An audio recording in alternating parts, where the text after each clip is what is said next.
আসসালামু আলাইকুম। সর্বশেষ বাংলা সংবাদে আপনাদের স্বাগত। শুরুতেই সংবাদ শিরোনাম। বাংলাদেশকে নিয়ে ভারতের খেল এখনো শেষ হয়নি বলে মন্তব্য করেছেন চেয়ারপারসনের উপদেষ্টা জয়নুল আবেদিন ফারুক।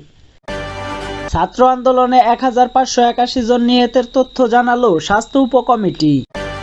পুলিশের প্রতি জনগণের আস্থার সংকট, যা বললেন ডিএমপি কমিশনার। আ লীগের দোসরদেরকে প্রশাসনে রেখে রাষ্ট্র সংস্কার সম্ভব নয়, রিজভী। বাংলাদেশকে নিয়ে ভারতের খেল এখনো শেষ হয়নি বলে মন্তব্য করেছেন চেয়ারপারসনের উপদেষ্টা জয়নুল আবেদিন ফারুক।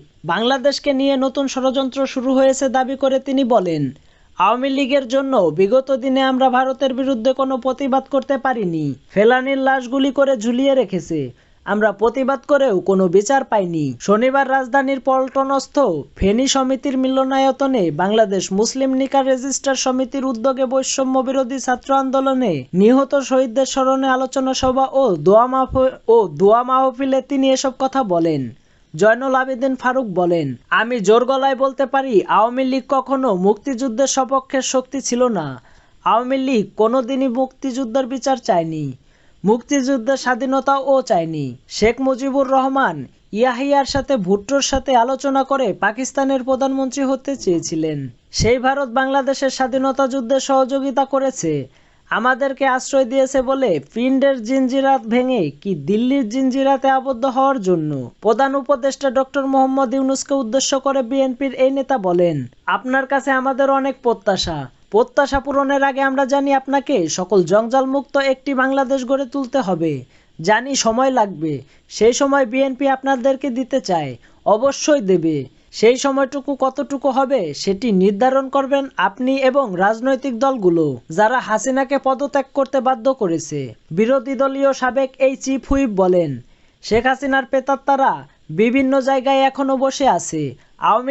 আওয়ামী লীগের প্রেতাত্মারা আপনার সঙ্গে যেন আর বেশি দিন না থাকতে পারে সেই বিষয়ে আপনার লক্ষ্য রাখতে হবে। কেন এখনো তারেক রহমানকে বাংলাদেশে ফেরত আনা হচ্ছে না, এমন প্রশ্ন জানিয়ে সাবেক এই সংসদ সদস্য বলেন, কেন তার সকল মামলা প্রত্যাহার করা হচ্ছে না।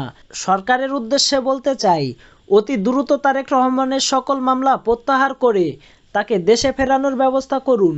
তারেক রহমান বলে দিয়েছেন, আমার দলের সাথে যারা বিগত দিনের আন্দোলনে ছিল তাদের সঙ্গে আমি নির্বাচনে যাব, দুই পক্ষ বিশিষ্ট পার্লামেন্ট গড়ে তুলব, দুইবারের বেশি কেউ প্রধানমন্ত্রী থাকতে পারবে না।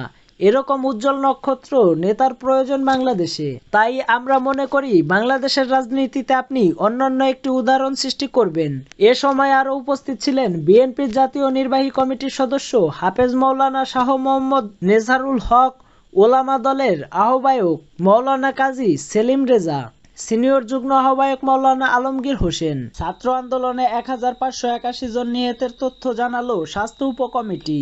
বৈষম্য বিরোধী ছাত্র আন্দোলনের নেতৃত্বে জুলাই গণ অভ্যুত্থানের শহীদদের তালিকা প্রকাশ করেছে স্বাস্থ্য বিষয়ক উপকমিটি। তাদের সর্বশেষ তথ্য মতে সারা দেশে মোট ১৫৮১ জন নিহত হয়েছে। শনিবার বিকালে ৩:৩০টায় ঢাকা বিশ্ববিদ্যালয়ের ছাত্র শিক্ষক কেন্দ্রের অডিটোরিয়ামের স্বাস্থ্য উপকমিটি, নাগরিক কমিটি সহ জড়িত অংশীজনদের আয়োজিত সংবাদ সম্মেলনে এ তথ্য জানানো হয়। উপকমিটির তথ্য মতে জুলাই গণ অভ্যুত্থানে ৩১,০০০-এর বেশি ছাত্র জনতা আহত হয়েছে, তবে এটা সম্পূর্ণ নয় বলে জানান কমিটির সদস্যরা।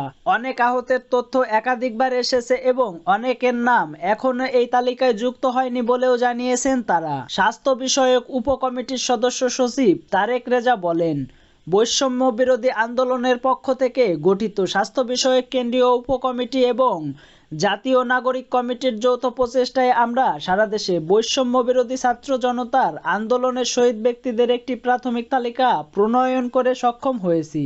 আমাদের প্রাথমিক তালিকায় মোট ১৫৮১ জন ব্যক্তির তথ্য অন্তর্ভুক্ত হয়েছে। তারেক রেজা বলেন, আমাদের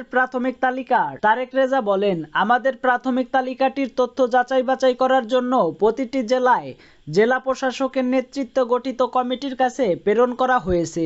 এই কমিটি তথ্য যাচাই বাছাই করার পর স্বাস্থ্য মন্ত্রণালয়ের কাছে চূড়ান্ত তালিকা প্রদান করবে। তিনি বলেন, তালিকা প্রণয়নের কাজে আমাদের সহায়তা প্রদান করেছে আস সুন্নাহ foundation, human rights report society, red July সহ অন্যান্য বেশ কয়েকটি সংস্থা। পাশাপাশি বিভিন্ন স্থানীয় পর্যায়ের ব্যক্তিরাও তথ্য প্রদান করে আমাদের সহযোগিতা করেছেন, যা এই তালিকা প্রণয়নের গুরুত্বপূর্ণ ভূমিকা রেখেছে। নাগরিক কমিটির আহ্বায়ক নাসির উদ্দিন পাটোয়ারি বলেন, আমরা শহীদ পরিবারকে ফোন দিয়ে বা সরাসরি যোগাযোগ করে আমরা এই তথ্য নিশ্চিত হয়েছি। তবে এখনো হয়তো আরো অনেক ব্যক্তি রয়েছেন যারা শহীদ হলেও তাদের নাম এই তালিকায় আসেনি। আমরা জেলা কমিটিগুলোর মধ্যে সর্বোচ্চ চেষ্টা করেছি যেন প্রতিটি নাম ও তথ্যগুলো ভেরিফাই হয়ে আমাদের হাতে আসে। সংবাদ সম্মেলনে স্বাস্থ্য বিষয়ক উপকমিটির আহ্বায়ক নাহিদা বুশরা, আইটি টিমের ফরহাদ আলম ভুইয়া, আল সুন্নাহ foundation, human rights report society,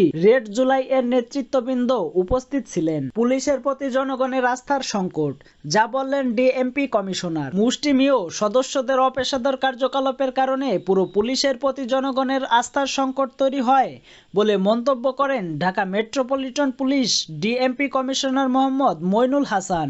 শনিবার সকালে মিরপুরের পাবলিক অর্ডার ম্যানেজমেন্টের শহীদ এসআই শাহজাহান মিলনায়তনে আয়োজিত কল্যাণ সভায় প্রধান অতিথির বক্তব্যে তিনি এসব কথা বলেন। তিনি বলেন, জনগণের আস্থার সংকট তৈরি হওয়ার পুলিশ বাহিনীর জন্য একটি অপূরণীয় ক্ষতি। ডিএমপি কমিশনার বলেন, আমরা দিনরাত পরিশ্রমের মাধ্যমে পুলিশের প্রতি জনগণের আস্থা ফিরিয়ে আনার চেষ্টা করছি। আমি বিশ্বাস করি সকলের সম্মিলিত প্রচেষ্টায় আমরা এমন জায়গায় পৌঁছাতে পারবো যেখানে পুলিশ জনগণের আস্থার প্রতীক হবে। ডিএমপি কমিশনার বলেন, পুলিশের ওপর যে দায়িত্ব কর্তব্য রয়েছে তা অন্য যে কোনো প্রতিষ্ঠান থেকে ভিন্ন। পুলিশ হলো রাষ্ট্রের একটি অন্যতম গুরুত্বপূর্ণ প্রতিষ্ঠান।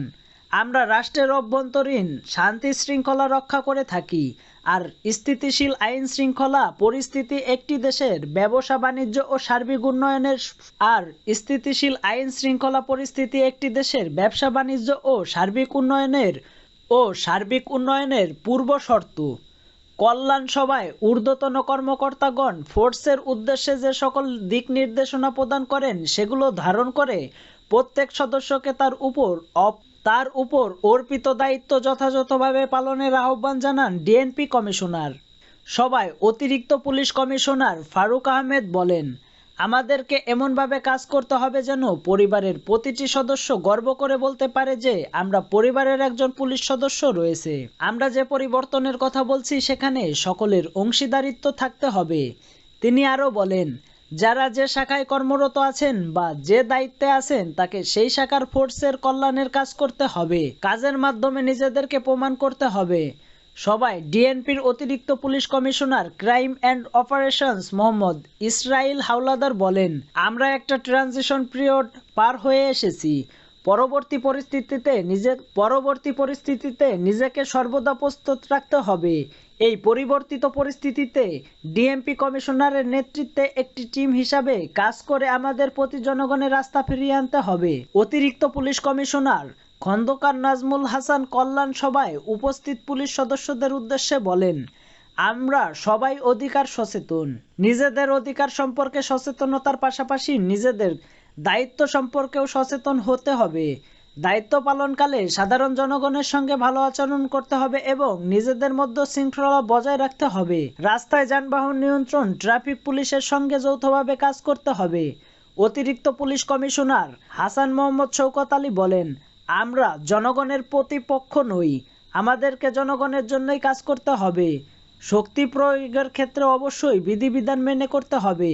এছাড়াও লজিস্টিক্স সংক্রান্ত উপস্থিতি যাবতীয় সমস্যা অচিরেই সমাধান করা হবে মর্মে তিনি বিশ্বাস প্রদান করেন।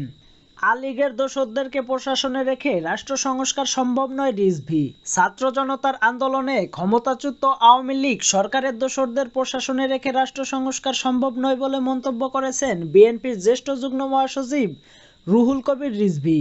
শনিবার দুপুরে রাজধানীর দক্ষিণখানে বৈষম্য বিরোধী ছাত্র আন্দোলনে পুলিশের গুলিতে নিহত শহীদ জাহিদুজ্জামান তানভীরের স্মরণে আয়োজিত সভায় তিনি এসব কথা বলেন। রিজভী বলেন, জুলাই আগস্ট আন্দোলনে সারা দেশে প্রায় 2000 লোকের জীবন কেড়ে নিয়েছে ফ্যাসিস্ট হাসিনা সরকার।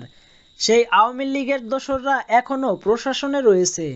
যারা হাসিনাকে রক্ষা করতে গিয়ে সাধারণ মানুষের উপর গুলি চালিয়েছেন তারা এখনও ক্ষমতায় রয়ে গেছেন। ফ্যাসিস্ট সরকারের দোসরদের সরকারের বিভিন্ন পদ থেকে অপসারণের অন্তর্বর্তী সরকারের কাছে দাবি জানিয়ে বিএনপির এই জ্যেষ্ঠ নেতা বলেন, হত্যাকারীদের বিচার ছাড়া রাষ্ট্রের কোনো সংস্কার সম্ভব নয়। বিএনপির সিনিয়র এই যুগ্ম মহাসচিব বলেন, বরাবর জনগণের ভোটাধিকার হরণ করে আওয়ামী লীগ কর্তৃত্ববাদী হয়ে সবশেষে ছাত্র জনতার জীবন নিয়ে ক্ষমতায় থাকতে চেয়েছিল। যাদের হাতে সাধারণ মানুষের রক্ত, তাদের বিচার আগে করতে হবে। তা না হলে শহীদদের আত্মা শান্তি পাবে না। প্রতিবেশী ভারতের সঙ্গে বাংলাদেশের সম্পর্ক প্রসঙ্গে রুহুল কবির রিজভী বলেন, প্রভুত্বের স্বভাব বাদ দিয়ে বন্ধু হিসেবে সকলের বাংলাদেশের স্বাধীনতা, সার্বভৌমত্বকে সম্মান করতে হবে। গোটা বিশ্ব হাসিনার ভোট বর্জন করলেও একমাত্র ভারত সাপোর্ট করেছে। বাংলাদেশ ও ভারত সীমান্তে সবচেয়ে বেশি রক্তাক্ত। ভারত বাংলাদেশের মানুষকে হত্যা করে থাকলে আমাদেরও অধিকার আছে দিল্লি নিয়ে কথা বলার। ভারতের কাছে নতজানু হয়ে থাকার দিন শেষ। বাংলাদেশের মানুষ আর কখনোই নতজানু হয়ে থাকবে না। এ সময় অন্তর্বর্তী সরকারকে প্রয়োজনীয় সংস্কার শেষে দেশে অবাধ, সুষ্ঠু ও নিরপেক্ষ নির্বাচন অনুষ্ঠানের আহ্বান জানান রিজভী। রিজভী আরও বলেন, বায়তুল মোকাররমের খতিব শেখ হাসিনার নতজানু লোক। তিনি গোপালগঞ্জ থেকে এসে বায়তুল মোকাররমে দখলের চেষ্টা করেছেন। এ সময় স্থানীয় বিএনপি নেতা কফিল উদ্দিন ও মোস্তাফিজুর রহমান সেগুন, অধ্যাপক সাইফুল ইসলাম প্রমুখ বক্তব্য রাখেন।